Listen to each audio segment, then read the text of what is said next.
MCQ का yes compose your dream. Hello दोस्तों, quick S में आपका स्वागत है। आज के वीडियो में आधुनिक भारतीय इतिहास में हम लोग बंगाल के गवर्नर जनरल, भारत के गवर्नर जनरल और भारत के वायसराय को देखेंगे कि कौन कौन भारत में आया था, कौन कौन से उन्होंने काम किया था, जो 70 BPSC और UPPCS के एग्जाम में पूछे जाते हैं। यहाँ से क्वेश्चन हमेशा आते हैं, इसको बहुत अच्छे से देखना है।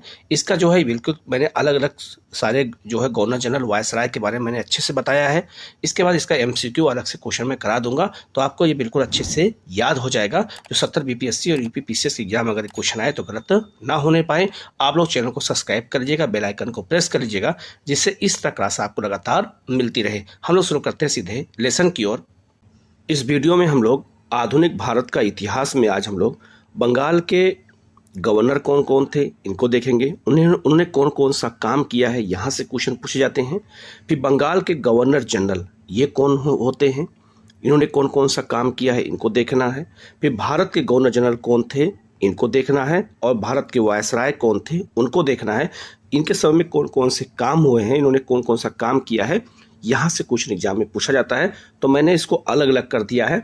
सबसे पहले हम आपको पढ़ाएंगे बंगाल के गवर्नर कि बंगाल के गवर्नर कौन थे, फिर बंगाल के गवर्नर जनरल कौन हुए, फिर भारत के गवर्नर जनरल कौन हुए, और फिर भारत के वायसराय कौन हुए और उनके कौन कौन से काम हैं। यहीं से क्वेश्चन एग्जाम में पूछा जाता है। इसको हम लोग जो है पहले थ्योरी के तहत करेंगे और फिर इसका मैं MCQ करा दूंगा, तो आपके लिए बिल्कुल आसान हो जाएगा क्वेश्चन को समझना भी और वहाँ से क्वेश्चन कैसे पूछे जाते हैं इनको देखना भी। तो सबसे पहले हम लोग जो क्लास शुरू करेंगे उसमें सबसे पहले देखेंगे बंगाल के गवर्नर कौन कौन थे, फिर इसके बाद में बंगाल के गवर्नर जनरल, फिर भारत गवर्नर जनरल और फिर वायसराय को हम एक साथ सबको देख लेंगे। ठीक है, हम लोग शुरू करते हैं। पहले जो है बंगाल के गवर्नर की बात करेंगे। ठीक है, सबसे पहले हम लोग बात बंगाल के गवर्नर की करेंगे। तो बंगाल के गवर्नर कौन कौन थे, उन्होंने कौन कौन सा काम किया था। सबसे पहले बात करेंगे रॉबर्ट क्लाइव की, जो 2 बार भारत में शासन करने के लिए आया था। पहली बार 1757 से 1760। 1757 में प्लासी का जो युद्ध हुआ था उसमें सेनापति कौन था, तो रॉबर्ट क्लाइव था।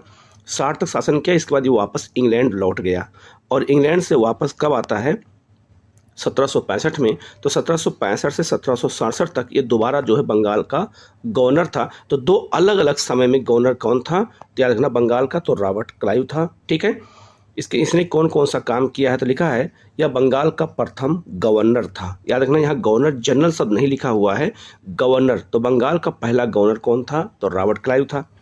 प्लासी की विजय 1757 के पश्चात बंगाल का गवर्नर बनाया गया था ये। तो प्लासी का युद्ध का जो है याद रखना सेनापति कौन था, तो रॉबर्ट क्लाइव ही था। ठीक है, इसके बाद अगर बात करते हैं तो शुजाउद्दौला कौन था, अवध का नवाब था। और मुगल बादशाह शाह आलम द्वितीय, जब बक्सर का युद्ध हो गया था उसके बाद ये दोबारा जब लौट के आता है 1765 में, तो उसने इलाहाबाद की संधि की थी। जो है किसके साथ किया था, तो इलाहाबाद की पहली संधि जो है किसके साथ किया गया था, तो याद रखना मुगल बादशाह शाह आलम द्वितीय के साथ किया था। और कब किया था, 12 अगस्त को किया था 1765 को, और इनसे जो है भू राजस्व व्यवस्था को ले लिया था। इसके बाद उसने जो है 16 अगस्त 1765 को इलाहाबाद की दूसरी संधि की थी शुजाउद्दौला अवध के नवाब के साथ। तो किसने किया था, तो ये रॉबर्ट क्लाइव ने किया था। इसने बंगाल में द्वैत शासन की स्थापना की थी। कब, तो 1765 में। और द्वैत शासन को समाप्त किसने किया था, तो वारेन हेस्टिंग ने 1772 में किया था। इसको आपको अच्छे से याद रखना 1772 में। ठीक है, तो बंगाल में द्वैत शासन जो लागू किया गया था उसमें एक तरफ जो है भू राजस्व व्यवस्था को अलग किया गया था और एक तरफ जो है प्रशासन को अलग किया गया था। प्रशासन को उस समय कहते थे जो है निजामत कहते थे, ये आपको याद रखना है। और उसने भू राजस्व के लिए 3 व्यक्तियों को नियुक्त किया था। बंगाल में मोहम्मद रजा खां, बिहार में राजा सिताब राय और दुर्लभ राय को उड़ीसा में नियुक्त किया था। बंगाल में द्वैत शासन की स्थापना किसने किया था, तो वारेन हेस्टिंग ने किया था। ये आपको अच्छे से याद रखना। कब किया था ये भी मैंने बता दिया, 1765 में। व्यापार समिति की स्थापना इसने की थी। सोसाइटी ऑफ जो है फॉर ट्रेड की स्थापना किसने किया था, तो इसने बंगाल में जो है रॉबर्ट क्लाइव ने किया था। इसके अलावा इसी समय में श्वेत विद्रोह हुआ था। कुछ अंग्रेजों ने विद्रोह किया था सिपाहियों ने, तो श्वेत विद्रोह भी इसी के समय में हुआ था बंगाल में। इसके अलावा इसने कर्मचारियों के उपहार लेने पर प्रतिबंध लगा दिया और निजी व्यापार पर भी प्रतिबंध लगा दिया। तो जो कंपनी के कर्मचारी थे वो जो है भारत के व्यापारियों से, जमींदारों से उपहार लेते थे, तो भ्रष्टाचार करते थे, तो इस पर रोक लगा दिया। इसके अलावा उसने निजी व्यापार, जो कंपनी के कर्मचारी थे उनको कंपनी के लिए व्यापार करना था, लेकिन वो लोग व्यापार किसका करने लगे थे, तो वो अपना निजी व्यापार करते थे। तो निजी व्यापार पे भी रोक किसने लगाया था, तो जो है रॉबर्ट क्लाइव ने लगाया था। सैनिकों के दोहरा भत्ता को भी इसने बंद कर दिया था। सैनिकों को दोहरा भत्ता मिलता था तो उसको भी इसने क्या किया, समाप्त कर दिया। इसके अलावा इसने भारतीय सर्वेक्षण विभाग की स्थापना की थी, ये आपको याद रखना। और भारतीय सर्वेक्षण विभाग का पहला जो है अधिकारी कौन था, तो जेम्स जो है रेनेल था। इसको आपको अच्छे से याद रखना है। इसी समय में बेदरा का युद्ध हुआ था, और बेदरा का युद्ध बहुत ही महत्वपूर्ण है। कब हुआ था, तो याद रखना 25 नवंबर जो है 1759 को हुआ था। अंग्रेजों और डचों के बीच में हुआ था, और अंग्रेजों ने डचों को हरा दिया था और भारत के व्यापार से हमेशा के लिए बाहर कर दिया था। तो बंगाल में बेदरा का युद्ध हुआ था। किसके किसके बीच में, आपसे पूछा जाएगा। अंग्रेजों और डचों के बीच में, जिसमें अंग्रेजों की विजय हुई थी और जो है डचों को भारतीय व्यापार से बाहर कर दिया गया। तो डच इंडोनेशिया चले गए और वहाँ पर अपना मसाला का व्यापार बढ़ाने लगे। इसने बंगाल में 2 शासन को लागू किया था, मैंने बता दिया जो है। इसके अलावा जो है याद रखना, ये क्या कहते हैं, परसवल जो है स्पीयर एक जो है इतिहासकार थे। उन्होंने जो है रॉबर्ट क्लाइव को भविष्य का अग्रदूत कहा था। तो पूछा जाता है कि भविष्य का अग्रदूत रॉबर्ट क्लाइव को किसने कहा था, तो आपको याद रखना, या किसे कहा जाता है ये भी पूछा जा सकता है। तो रॉबर्ट क्लाइव को कहा जाता है। इसने इंग्लैंड में जाकर के आत्महत्या कर ली थी। आपको ये भी याद रखना है, अगर आप पूछा जाएगा कि ऐसा कौन सा गवर्नर था जिसने इंग्लैंड जाकर के आत्महत्या कर लिया था, तो इसको याद रखना कौन था, तो रॉबर्ट क्लाइव ने आत्महत्या की थी। इसके अलावा रॉबर्ट क्लाइव को विलियम पिट का जो यह कथन था कि वह स्वर्ग से उत्पन्न सेना नायक था। वो स्वर्ग से उत्पन्न सेना नायक किसे किसे कहता था, तो रॉबर्ट क्लाइव को कहता था। ये भी आपको याद रखना है। और उसने जो है बड़ी सूझबूझ के साथ भारत में प्रशासन व्यवस्था को स्थापित किया था। इसके अलावा जो है क्लाइव के प्रति कृतज्ञता व्यक्त करते हुए मीर जाफर, क्योंकि मीर जाफर को प्लासी के युद्ध में जितवाया गया था और उसको नवाब बनाया था किसने, रॉबर्ट क्लाइव ने। तो जो है मीर जाफर ने खुश होकर के उसे बहुत सारा पैसा इनाम दिया था। तो लिखा भी आगे, तत्कालीन मुगल बादशाह शाह आलम द्वितीय से क्लाइव को उमरा की उपाधि दिलवाई थी। तो उमरा की उपाधि शाह आलम द्वितीय ने दिया था किसको, जो है क्लाइव को दिया था। और 24 परगना की जमींदारी भी दी थी किसको, तो 24 परगना एक जिला है बंगाल में, तो वहाँ की पूरी जमींदारी किसको दे दी गई थी, तो रॉबर्ट क्लाइव को इनाम के रूप में दी गई थी। किसने दिया था, तो मीर जाफर ने दिया था। इसके अलावा 24 परगना की जो जागीर को क्लाइव की जागीर के नाम से भी जाना जाता था, क्योंकि 24 परगना की जागीर किसको दी गई थी, क्लाइव को। तो इसे क्लाइव की जागीर भी कहते हैं। ये भी आपको अच्छे से याद रखना है, ठीक है। ये सब क्वेश्चन एग्जाम में पूछे जाते हैं कि किस गवर्नर जनरल समय में क्या क्या काम हुआ है। बंगाल के दूसरे गवर्नर कौन थे, हॉलबेल थे। 1860 में ये रॉबर्ट क्लाइव के बाद बनाए गए थे। यह क्लाइव के बाद बंगाल के गवर्नर बने थे। और इन्हीं के समय में जो ब्लैक होल की घटना का इन्होंने वर्णन किया था। तो ब्लैक होल की जो घटना हुई थी, जिसे हम ब्लैक होल ट्रेजेडी कहते हैं, ये 20 जून जो है 1756 को हुई थी ब्लैक होल की घटना। इसी को ब्लैक होल ट्रेजेडी कहा जाता है इतिहास में। तो ये हॉलबेल ने इसका विवरण दिया था, ये बात याद रखना है। इन्होंने क्या कहा था, हॉलबेल ने, इन्होंने ये कहा था कि जो बंगाल के नवाब थे सिराजुद्दौला थे, उन्होंने 18 फीट लंबे और 14 फीट जो है चौड़े एक कमरे में 146 लोगों को बंद कर दिया, जिसमें महिलाएं और बच्चे भी थे, अंग्रेज थे सब। और उनको जो है 20 जून को बंद किया गया। और जब 21 जून को सुबह खोला गया इस कमरे को, तो उसमें जो है केवल 23 व्यक्ति जीवित बचे थे, जिसमें मैं भी था। तो इन्होंने कहा कि इस कमरे में मुझे भी बंद किया गया था। ये हॉलबेल ने ब्लैक होल की घटना का उन्होंने वर्णन किया है। इसको अच्छे से याद रखना आपको। और याद रखना, ये एक तरह से आरोप लगाया था बंगाल के जो है नवाब के ऊपर, सिराजुद्दौला के ऊपर, जिससे हम उनके राज्य पर आक्रमण कर सके। तो अंग्रेजों को कोई बहाना चाहिए था। वो बहाना क्या था, तो ब्लैक होल की घटना थी। ये इसका वर्णन हॉलबेल ने किया था। इन्हें जो है बंगाल का गवर्नर बनाया गया था। तो इतनी बात आपको अच्छे से याद रखना है। ये बहुत महत्वपूर्ण है, यहाँ से क्वेश्चन एग्जाम में आते हैं, ठीक है। नेक्स्ट है आपका बंगाल का जो तीसरा गवर्नर है, वो है आपका हेनरी बेनस्टार्ट, ठीक है। इसी के समय में बक्सर का युद्ध हुआ था 1764 में। तो अगर आपसे पूछा जाए कि बक्सर के युद्ध के समय बंगाल का गवर्नर कौन था, तो याद रखना, आप इसको अच्छे से याद रखना, कौन था, बेनस्टार्ट था, ठीक है। याद रखना, इसी समय में 1761 में पानीपत का युद्ध भी हुआ था मराठों और अफगानों के बीच में। ये भी आपको अच्छे से याद रखना, ये भी क्वेश्चन पूछा जा सकता है। देखो यहाँ लिखा भी है, इसी समय में पानीपत का तीसरा युद्ध हुआ था 1761 में। आपको ये बात याद रखना है। और बक्सर का युद्ध इसी समय में हुआ है। ये क्वेश्चन कई बार आया हुआ है, तो लोग कंफ्यूज हो जाते हैं, लोग रॉबर्ट क्लाइव को लगा देते हैं, लेकिन रॉबर्ट क्लाइव इस समय इंग्लैंड चला गया था, ठीक है। नेक्स्ट है आपका हैरी बेरेलेस्ट था। जो है याद रखना ये चौथा नंबर का था। द्वैत शासन के समय बंगाल का ये गवर्नर था। तो ये आपको इतना बस आपको याद रखना है इसके बारे में। नेक्स्ट आपका जॉन कार्टियर। जॉन कार्टियर ने जो है 1770 में बंगाल में आधुनिक भारत का प्रथम अकाल पड़ा था। तो अगर पूछा जाए भारत में पहला अकाल कब पड़ा था तो 1770 में पड़ा था। किसके समय में? जॉन कार्टियर के समय में पड़ा था। अकाल का मतलब होता है सूखा, इसको अच्छे से याद रखना, ये बहुत महत्वपूर्ण है, ये क्वेश्चन कई बार एग्जाम में आया हुआ है। इसके बाद आता है वारेन हेस्टिंग। अब आपको यहाँ याद रखना है कि वारेन हेस्टिंग जब भारत आया था तो 1772 में आया था। ठीक है, क्या बन के आया था? तो बंगाल का गवर्नर बन के आया था, ना कि गवर्नर जनरल बन के आया था। ये बात आपको याद रखना है। तो जब वारेन हेस्टिंग भारत आया था तो याद रखना वो बंगाल का गवर्नर बन के आया था। तो याद रखना 1773 के रेगुलेटिंग एक्ट के तहत जो है बंगाल के गवर्नर को बंगाल का गवर्नर जनरल बना दिया गया। इसीलिए याद रखना वारेन हेस्टिंग बंगाल का अंतिम गवर्नर था और भारत और बंगाल का प्रथम गवर्नर जनरल था। ये बात याद रखना है। तो बंगाल दोनों जगह पे रहेगा, ये बात याद रखना, कंफ्यूज मत होइएगा आप लोग। ये जो है गवर्नर था, गवर्नर बन के आया था, लेकिन बन क्या गया? गवर्नर जनरल बन गया है, ये आपको याद रखना है। तो वारेन हेस्टिंग 1772 में जब आया था तो बंगाल का गवर्नर बन के आया था। 1773 के रेगुलेटिंग एक्ट के तहत इसे बंगाल का गवर्नर जनरल बना दिया गया।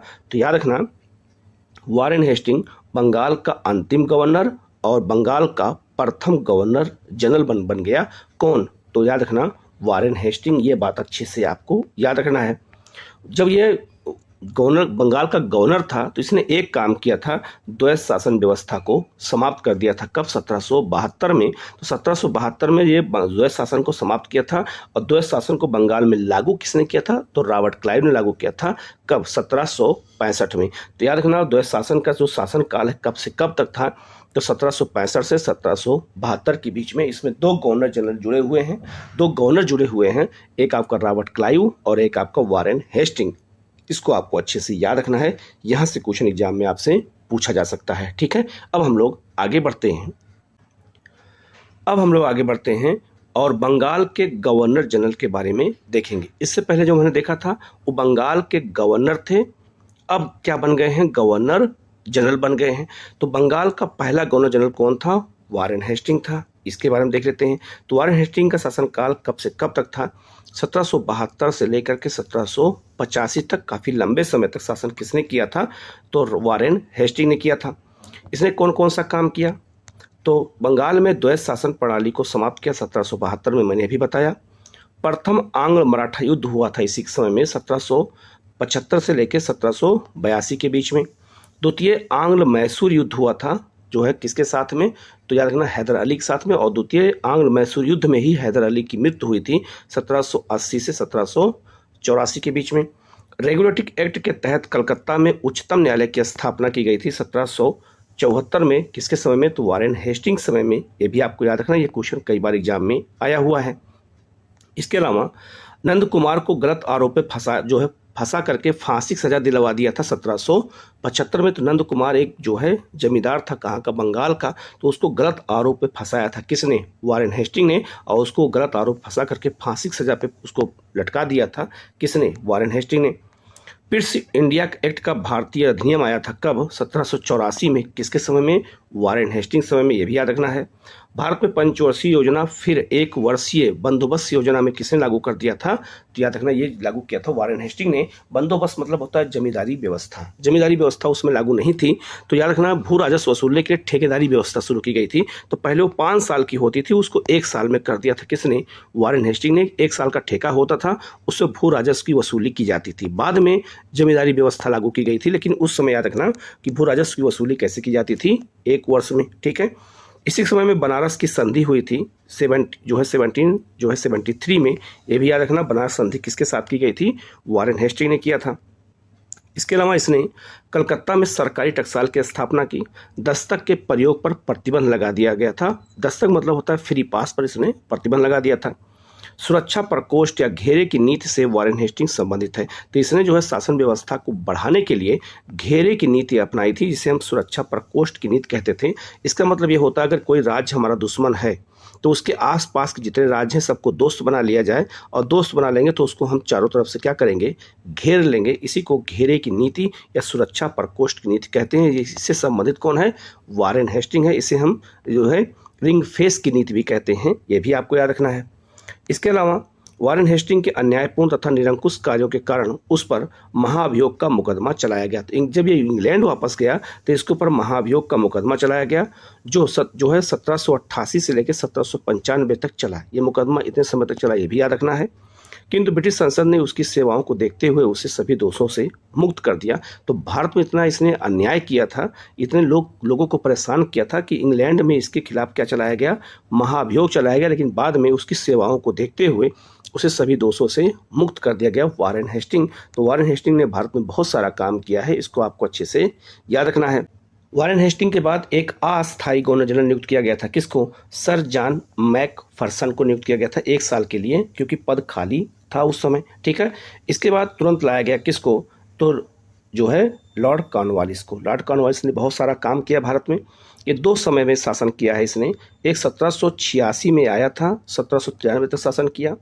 इसके बाद 1805 ईस्वी में जो है ये भारत आया था, लेकिन इसकी डेथ हो जाती है कहाँ पर, भारत में ही। और इसकी कब्र कहाँ है, तो गाजीपुर में है। ठीक है, ये आपको अच्छे से याद रखना है। ठीक है, तो कॉर्नवालिस ने कौन कौन सा काम किया, तो इसके समय में जिले के समस्त अधिकार कलेक्टर के हाथों में दे दिए गए। तो कलेक्टरों की नियुक्ति किया था किसने, जो है ये क्या कहते हैं, कॉर्नवालिस ने। इसने भारतीय न्यायाधीशों से युक्त जिला फौजदारी अदालतों को समाप्त कर उसके स्थान पर 4 भ्रमणकारी अदालतों की स्थापना किया, 3 बंगाल में और 1 बिहार में नियुक्त किसने किया था, तो बिहार के पटना में और 3 बंगाल में जो है भ्रमणकारी न्यायालय की स्थापना किया था। और इसने जो है फौजदारी अदालतों को क्या किया, इसने समाप्त कर दिया था।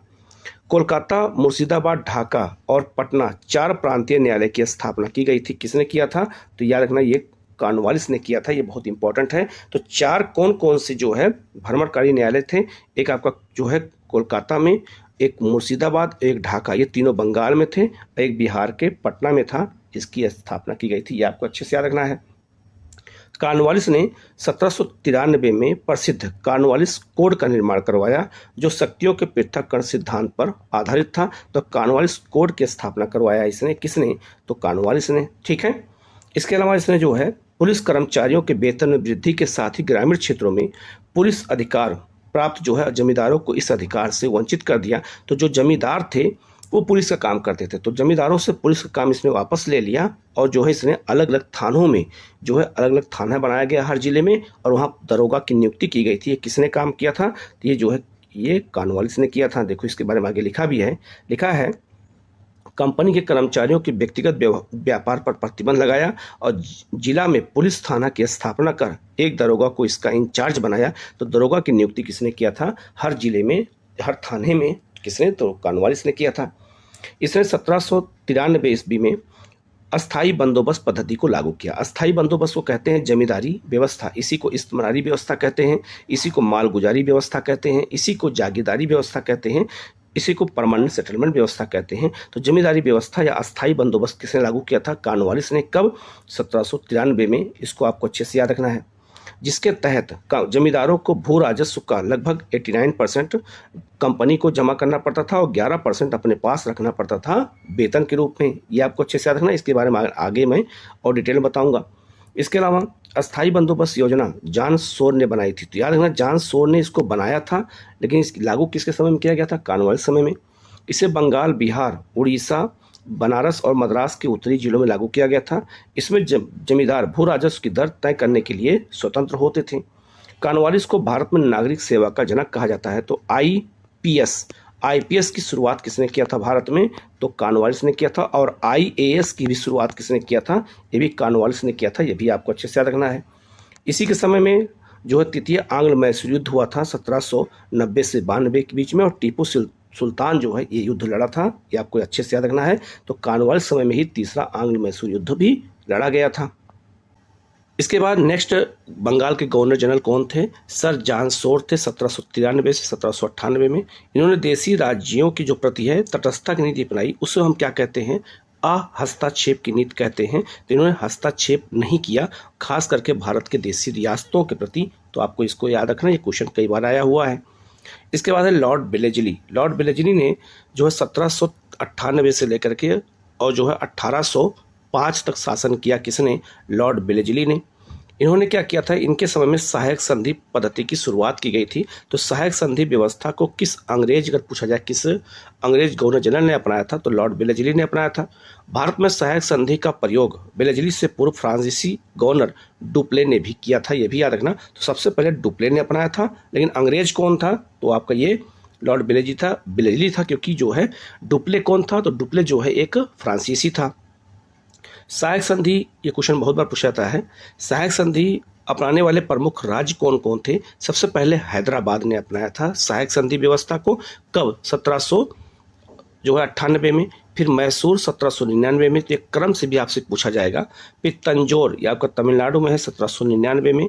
अवध 1801 में। पेशवा 1802 में। बरार और भोसले 1803 में। सिंधिया 1804 में। और अन्य जो राज्य थे उसमें जयपुर, जोधपुर, बूंदी और भरतपुर थे। इन सब लोगों ने मिलकर के सहायक संधि व्यवस्था को अपनाया था। इसमें जो है इंदौर के होलकरों ने सहायक संधि व्यवस्था को नहीं अपनाया था। तो जितने भी उस समय पेशवा थे उनमें होलकरों ने नहीं इसको अपनाया नहीं था, बाकी सब लोगों ने इसको अपनाया था। सहायक संधि व्यवस्था था क्या ये? तो सहायक संधि व्यवस्था में ये था कि जितने भी देशी राज्य हैं ये अपनी सारी सेनाओं को समाप्त करेंगे और अंग्रेजों की सेनाओं के साथ युद्ध लड़ेंगे, और जो है अंग्रेजों की सेनाओं जो है उनके किले में रहेंगी। तो अंग्रेजों को किले में रखने के लिए सेनाओं को स्थान मिल गया, और सेना जो है किराए उसका पैसा भी मिलने लगा। किससे? देशी राज्यों से। तो याद रखना, धीरे धीरे जो है बिना युद्ध लड़े जो है लॉर्ड वेलेस्ली ने सहायक संधि व्यवस्था के तहत भारत के कई राज्यों पर क्या कर लिया? कब्जा कर लिया। तो ये आपको याद रखना है। टीपू सुल्तान चौथे आंग्ल मैसूर युद्ध में 1799 में मारा गया था। तो आपको ये याद रखना है कि टीपू सुल्तान किसके समय में जो है ये मारा गया था? तो लॉर्ड वेलेस्ली के समय में।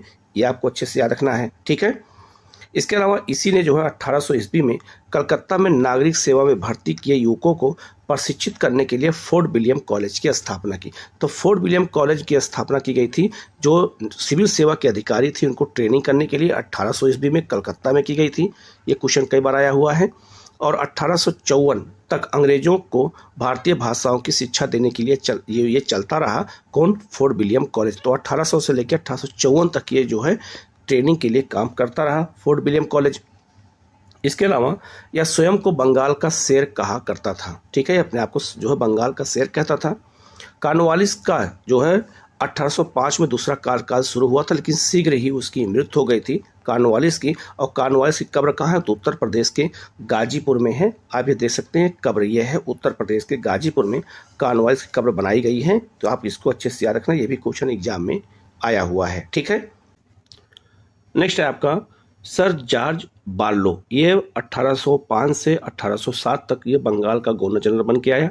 इसके समय में 1806 में बेल्लौर में सिपाही विद्रोह हुआ था। ये याद रखना, ये क्वेश्चन कई बार एग्जाम में आया हुआ है। इसके बाद है लॉर्ड मिंटो प्रथम। लॉर्ड मिंटो दो हुए थे। पहला लॉर्ड मिंटो प्रथम 1807 से लेकर 1813 तक। इसके शासनकाल में रणजीत सिंह और अंग्रेजों के बीच में जो है 25 अप्रैल 1809 को अमृतसर की संधि हुई थी। तो ये बात याद रखना कि अमृतसर की संधि है वो किसके साथ हुई थी? तो लॉर्ड मिंटो प्रथम के समय में हुई थी, जो है रणजीत सिंह के साथ की गई थी। और उसमें मध्यस्थता किसने किया था? चार्ल्स मैटकॉफ ने किया था। तो चार्ल्स मैटकॉफ और रणजीत सिंह के बीच में ही समझौता हुआ था, लेकिन किसके समय में हुआ था? तो लॉर्ड मिंटो प्रथम समय में हुआ था। यह आपको याद रखना है। और इसी के समय चार्टर एक्ट 1813 लाया गया था। तो चार्टर एक्ट का मैं अलग वीडियो बना दूंगा, वहां आपको याद हो जाएगा। तो 1813 का जो चार्टर एक्ट लाया गया था वो लॉर्ड मिंटो प्रथम समय में ही लाया गया था।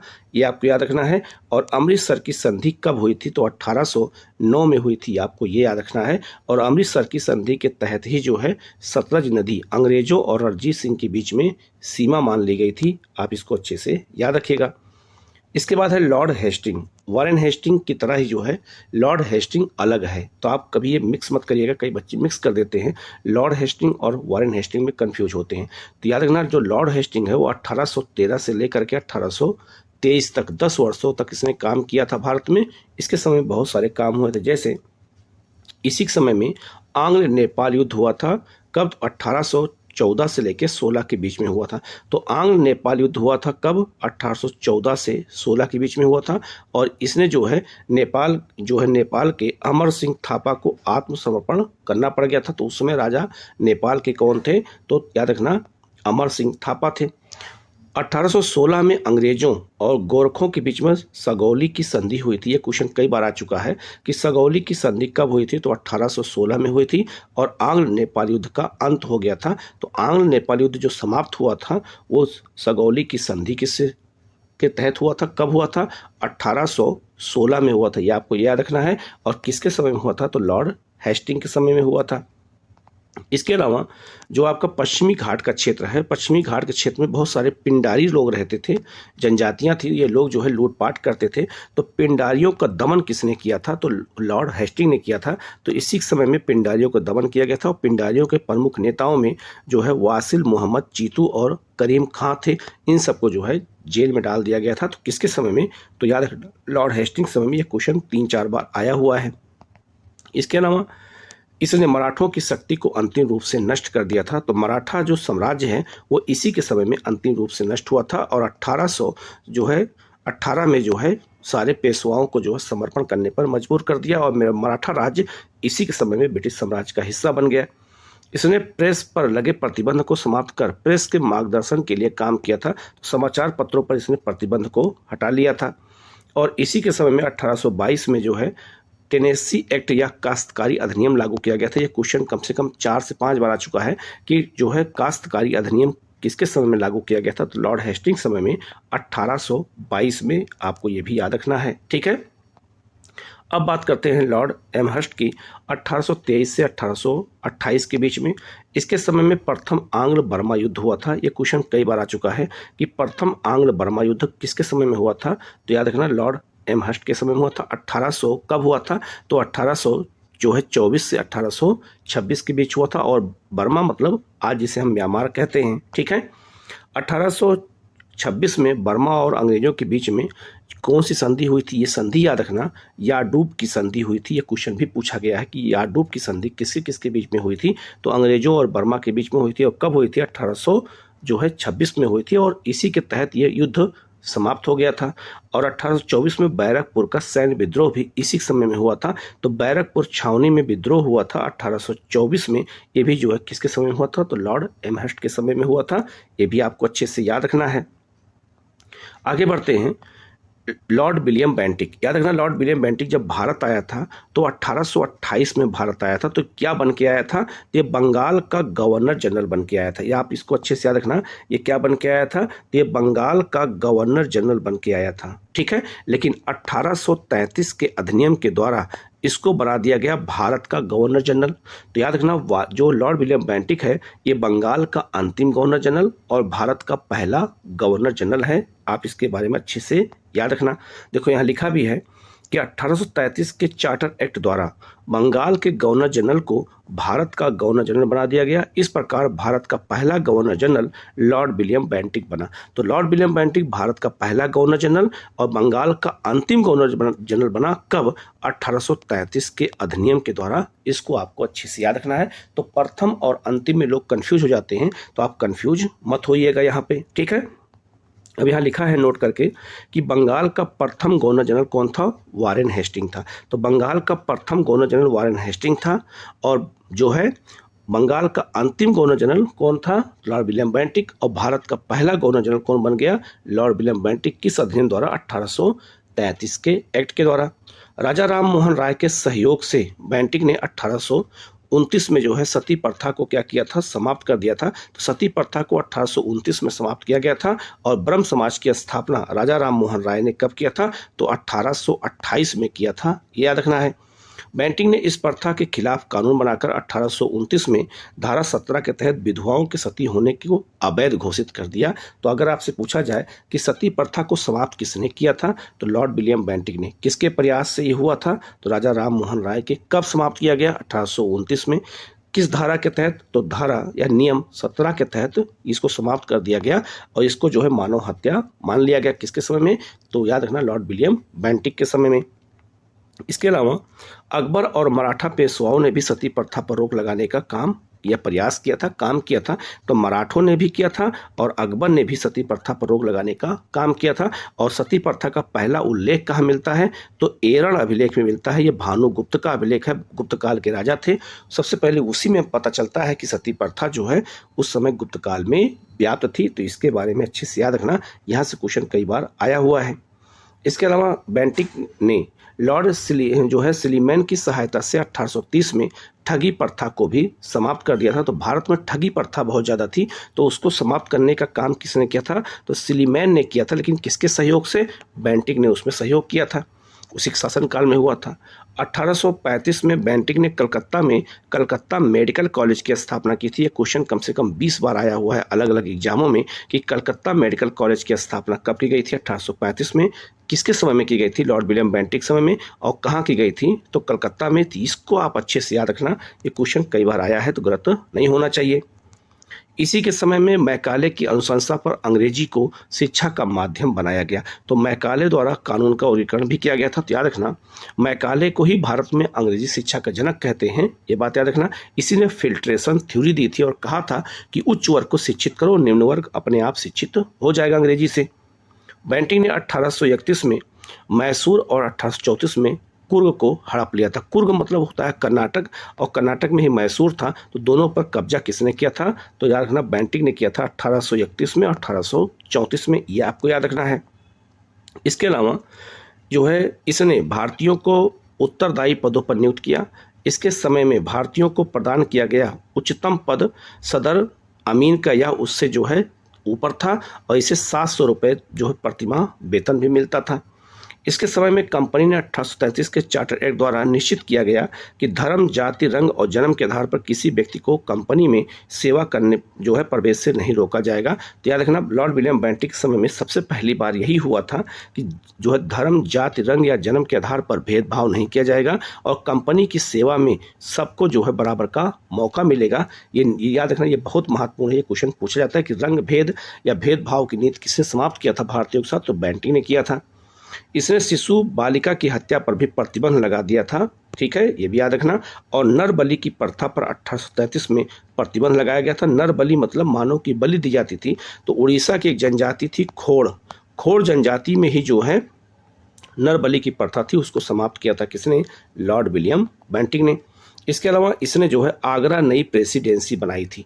तो आगरा को नई प्रेसिडेंसी बनाने का काम किसने किया था? तो लॉर्ड विलियम बेंटिक ने किया था। और आगरा में सर्वोच्च न्यायालय की स्थापना भी इसी ने की थी। किसने? लॉर्ड विलियम बेंटिक ने। ये भी याद रखना, ये भी क्वेश्चन कई बार एग्जाम में आया है कि आगरा को एक नई प्रेसिडेंसी किसने बनाया था, और मतलब राज्य किसने बनाया था, और आगरा में सर्वोच्च न्यायालय की स्थापना किसने कराई थी? तो लॉर्ड विलियम बेंटिक। ये क्वेश्चन बहुत बार आया हुआ है। इसके अलावा अंग्रेजी शिक्षा को लेकर विवाद हुआ था और इसी समय से उच्च शिक्षा में अंग्रेजी शिक्षा को अनिवार्य कर दिया गया था। किसके समय में? तो लॉर्ड विलियम बेंटिक के समय में। ये भी आप अच्छे से याद रखना, ये भी क्वेश्चन एग्जाम में आपसे पूछा जा सकता है, ठीक है। अब हम लोग आगे बढ़ते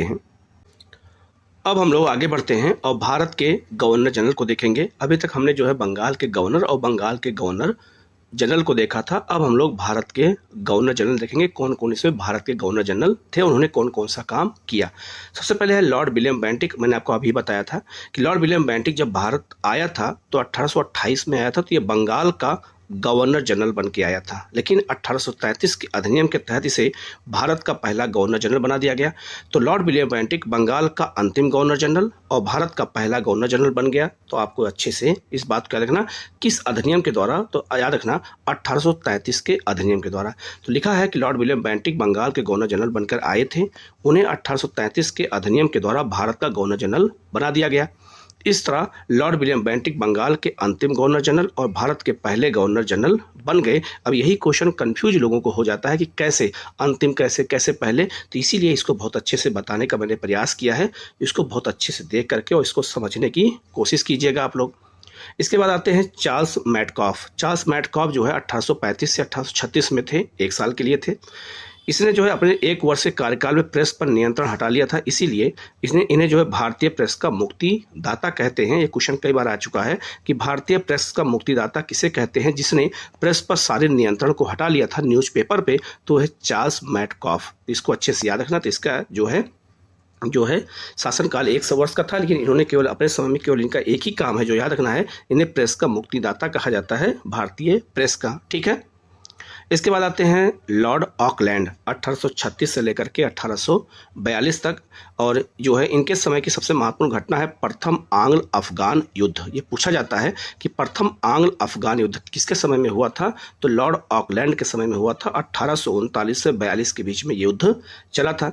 इसके अलावा 1839 में जो है इसने कलकत्ता से दिल्ली तक जो है ग्रैंड ट्रक रोड का मरम्मत कराई थी। तो ग्रैंड ट्रक रोड उसी को कहते हैं जो शेरशाह सूरी ने बनवाया था, जिसे सड़क आजम कहा जाता था। तो ये सड़क जो है सोनार गांव से लेकर के अटक तक जाती थी।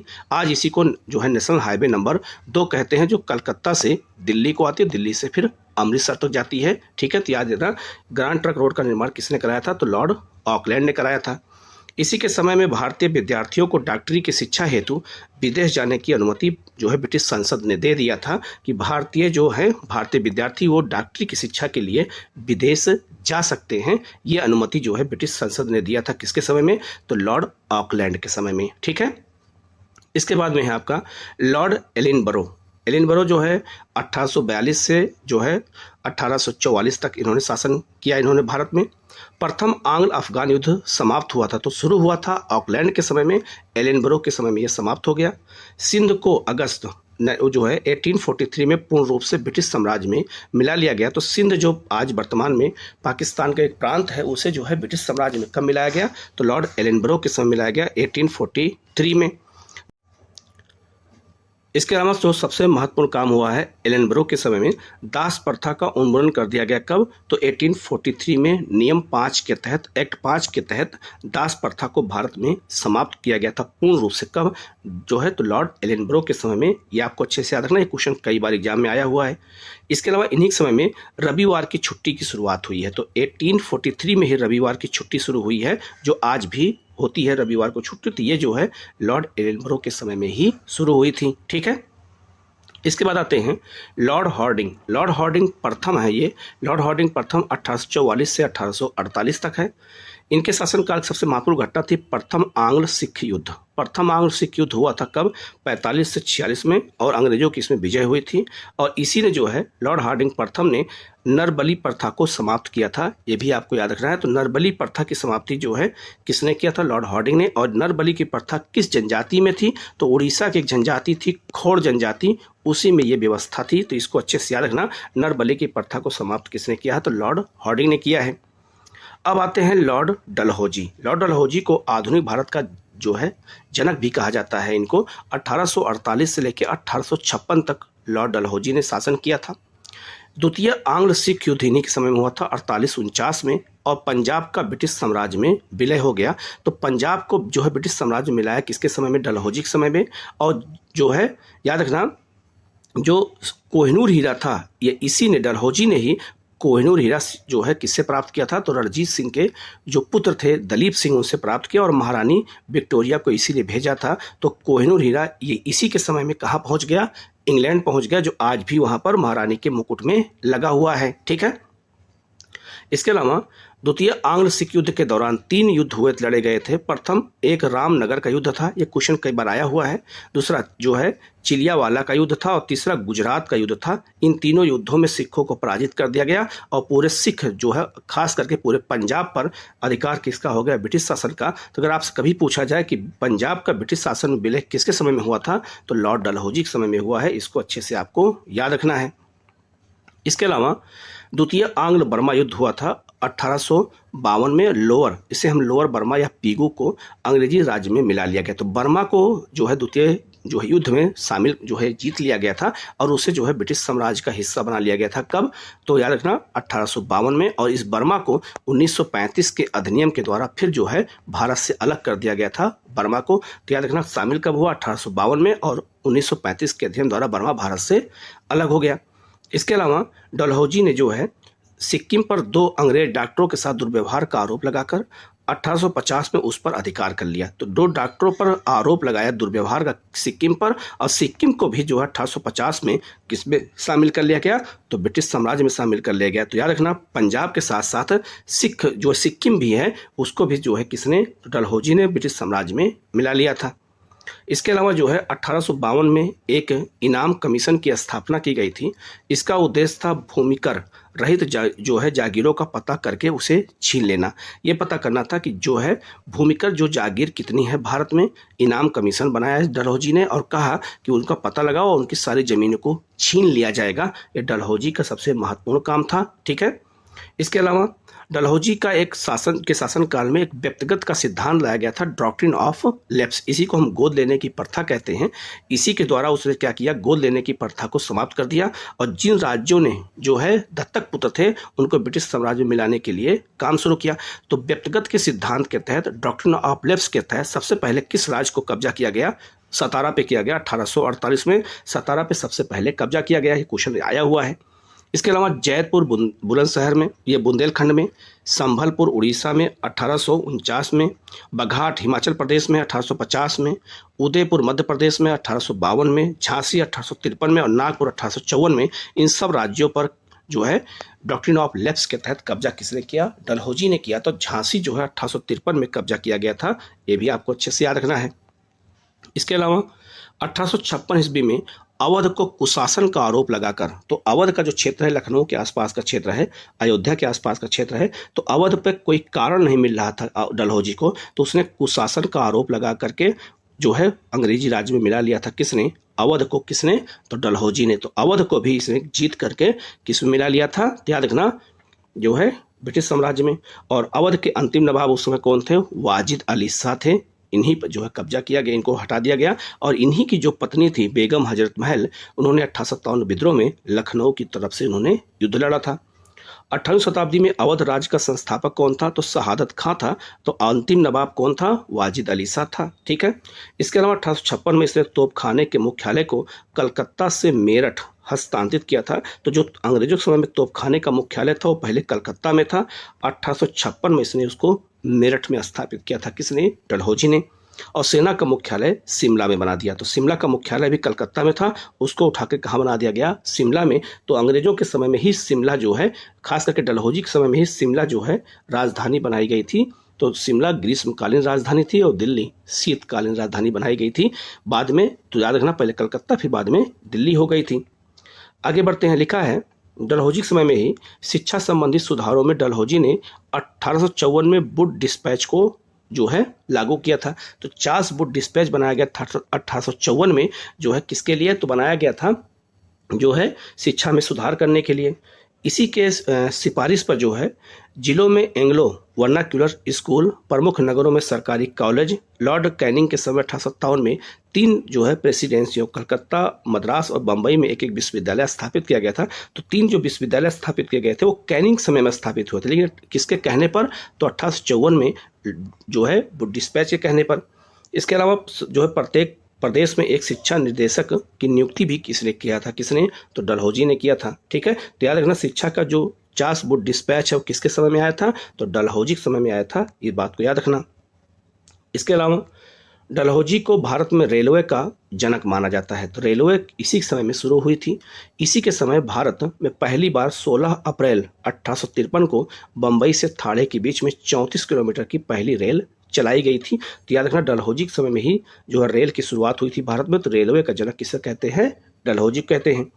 इसके अलावा 1854 में नया पोस्ट ऑफिस एक्ट लागू पारित किया गया था और भारत में पहली बार डाक टिकट का शुरुआत हुई थी। तो डाक टिकट की शुरुआत 1854 में किसके समय में हुई थी? डलहौजी समय में हुई थी। और ये डाक टिकट किसके लिए था? ये केवल सेना के लोगों के लिए था कि सेना के लोग घर से दूर रहते हैं तो अपने घर पे जो है पत्र के माध्यम से व्यवहार कर सकते हैं, बात कर सकते हैं, जिससे उनकी भावनात्मक लगाव लगा रहे और लोग सेना की नौकरी छोड़ करके अपने घर ना आने पाएं। इसके अलावा इसने पृथक रूप से भारत में पहली बार सार्वजनिक निर्माण विभाग की स्थापना की थी। तो सार्वजनिक निर्माण विभाग की स्थापना, पीडब्ल्यूडी की स्थापना किसने किया था? डलहौजी ने कराया था। इसी ने सन 1854 में एक स्वतंत्र विभाग के रूप में लोक सेवा विभाग की भी स्थापना कराई थी इसी ने। तो याद रखना, भारत में जो है एग्जाम, जो भारत के लोगों को भी एग्जाम में सिविल सेवा में शामिल करने के लिए लोक सेवा विभाग की स्थापना किसके समय में हुई थी? तो डलहौजी के समय में हुई थी। ठीक है, इसके अलावा इसने क्या काम किया? इसी के समय में 1853 में कलकत्ता और आगरा के बीच में पहली बार बिजली से संचालित तार सेवा की शुरुआत की गई थी। तो तार सेवा की शुरुआत भी डलहौजी ने किया था 1853 में, कलकत्ता से आगरा के बीच में। ये आपको अच्छे से याद रखना है। इसने जो है शिमला को ग्रीष्मकालीन राजधानी बनाया था। तो शीतकालीन राजधानी कलकत्ता और ग्रीष्मकालीन राजधानी शिमला को बना दिया गया था, ये भी याद रखना। और शिमला में ही जो है सेना का मुख्यालय भी इसने ट्रांसफर कर दिया था। ठीक है। इसके अलावा 1853 के चार्टर एक्ट के द्वारा कंपनी के संचालक मंडल से कंपनी के प्रशासनिक अधिकारियों की नियुक्ति का अधिकार वापस ले लिया गया और 1853 से ही अधिकारियों की नियुक्ति के लिए प्रतियोगिता परीक्षा की व्यवस्था की गई, जिसके लिए उम्र सीमा 18 से 23 वर्ष थी। तो प्रतियोगिता परीक्षा के द्वारा अधिकारियों की नियुक्ति की जाएगी, प्रशासनिक अधिकारियों की नियुक्ति की जाएगी। ये डलहौजी ने किया था और उस समय एज कितनी थी? तो 18 से 23 वर्ष थी। सत्येंद्र नाथ टैगोर पहले भारतीय थे जिन्होंने 1863 में लंदन में जो है सिविल सेवा की परीक्षा को पास किया था। तो सत्येंद्र नाथ टैगोर रविन्द्रनाथ टैगोर के सबसे बड़े भाई थे और इन्होंने 1863 में जो है लंदन में जा करके उस सिविल सर्विस की परीक्षा को पास किया था। तो भारत के पहले IAS अधिकारी हैं कौन? सत्येंद्र नाथ टैगोर हैं। इसके अलावा 1922 में जो है याद रखना इलाहाबाद जो है और जो है लंदन दोनों स्थानों पर 7 सिविल सेवा परीक्षा का आयोजन किया गया था। तो पहली बार 1922 में, ये मैंने नोट करके यहाँ दे दिया है, तो याद रखना जो है सिविल सेवा का पेपर लंदन में और इलाहाबाद में एक साथ कराया गया था। तो पहली बार सेंटर सिविल सेवा का कहाँ बनाया गया था? इलाहाबाद में 1922 में, याद रखना। और लंदन में भी पेपर एक साथ हुआ था, तो इलाहाबाद पहला सेंटर बनाया गया था। ये बात आपको याद रखना है। सिविल सेवा का पहला एग्जाम इलाहाबाद में ही हुआ था 1922 में। ठीक है। इसके अलावा डलहौजी ने नरबली प्रथा को रोकने का भी प्रयास किया था। तो कुछ जनजातियों में जो नरबली प्रथा बच गई थी उनको भी रोकने का किसने प्रयास किया था? तो डलहौजी ने किया था। ठीक है। तो डलहौजी ने बहुत सारा काम किया है। अब बात करते हैं लॉर्ड कैनिंग की। तो लॉर्ड कैनिंग 1856 में जब भारत आया था तो ये भारत के गवर्नर जनरल बन के आए थे। कौन? Lord Canning. लेकिन 1858 के अधिनियम के द्वारा इन्हें भारत का वायसराय बना दिया गया। इस तरह लॉर्ड कैनिंग भारत के अंतिम गवर्नर जनरल और भारत के पहले वायसराय बन गए। कौन? Lord Canning. इन्हीं समय में 1857 का विद्रोह हुआ था, आगे मैं बताऊंगा। तो ये जब ये भारत आए थे लॉर्ड कैनिंग, तो भारत के गवर्नर जनरल बन के आए थे, लेकिन गवर्नर जनरल के पद को समाप्त कर दिया गया 1858 के अधिनियम के द्वारा और कंपनी को शासन को समाप्त कर दिया गया। तो पूरे भारत पर किसका अधिकार हो गया? ब्रिटिश महारानी का। तो इसीलिए महारानी के एजेंट के रूप में किसकी नियुक्ति की गई? वायसराय की। तो लॉर्ड कैनिंग याद रखना भारत के अंतिम गवर्नर जनरल और जो है भारत के पहले कौन थे? वायसराय थे। ये बात को याद रखना, कंफ्यूजन इसमें मत रखना। किस अधिनियम द्वारा इन्हें बनाया गया? तो 1858 के अधिनियम के द्वारा बनाया गया। ठीक है। अब हम लोग आगे बढ़ते हैं। अब हम लोग भारत के आधुनिक इतिहास के वायसराय को देखेंगे। और वायसराय अगर आपसे पूछा जाए वायसराय किसे कहते हैं, तो महारानी के जो एजेंट होते थे, जो अलग अलग उपनिवेशों में काम करते थे, उन्हीं को हम क्या कहते थे? वायसराय कहते थे। गवर्नर जनरल कौन होते थे? तो गवर्नर जनरल की नियुक्ति कंपनी करती थी, लेकिन यहाँ महारानी नियुक्ति करेंगी वायसराय की। अब वायसराय रिपोर्ट किसको देंगे? तो महारानी को देंगे। ठीक है। लॉर्ड कैनिंग जब आया था, मैंने अभी बताया 1856 में जब आया था तो भारत का गवर्नर जनरल बन के आया था, लेकिन ये 1858 के अधिनियम के द्वारा क्या बन गया? भारत का वायसराय बन गया। तो 1862 तक इसने शासन किया था। लेकिन इसने क्या क्या काम किया? इसके समय में 1857 का विद्रोह हुआ था। ये क्वेश्चन कई बार आ चुका है। 1856 का विधवा पुनर्विवाह अधिनियम इसी के समय में पास किया गया था और विधवाओं को विवाह करने की अनुमति दे दी गई थी और उससे जो उत्पन्न पुत्र होंगे उन्हें वैध माना जाएगा। 1858 के एक्ट के द्वारा महारानी विक्टोरिया को भारत की साम्राज्य घोषित किया गया था। इन्हीं समय में बम्बई, मद्रास और कलकत्ता में 3 विश्वविद्यालय स्थापित किए गए 1857 में। ठीक है। तो ये भी याद रखना। और तो यह अगर पूछा जाए कि बम्बई, मद्रास और कलकत्ता में 3 विश्वविद्यालय किसके समय में स्थापित किए गए थे और कब स्थापित किए गए थे, तो 1857 में लॉर्ड कैनिंग के समय में। ये आपको याद रखना है। ठीक है। इसके अलावा 1861 का भारतीय परिषद अधिनियम, भारतीय उच्च न्यायालय अधिनियम और 1861 के अंतर्गत कलकत्ता, बम्बई और मद्रास में एक उच्च न्यायालयों की स्थापना की गई। तो 3 विश्वविद्यालय के साथ साथ याद रखना 3 जो है उच्च न्यायालय बनाए गए। सबसे पहला उच्च न्यायालय कौन बनाया गया? कलकत्ता, फिर बम्बई और फिर मद्रास 1861 में बनाया गया था। किसके समय में? लॉर्ड कैनिंग के समय में।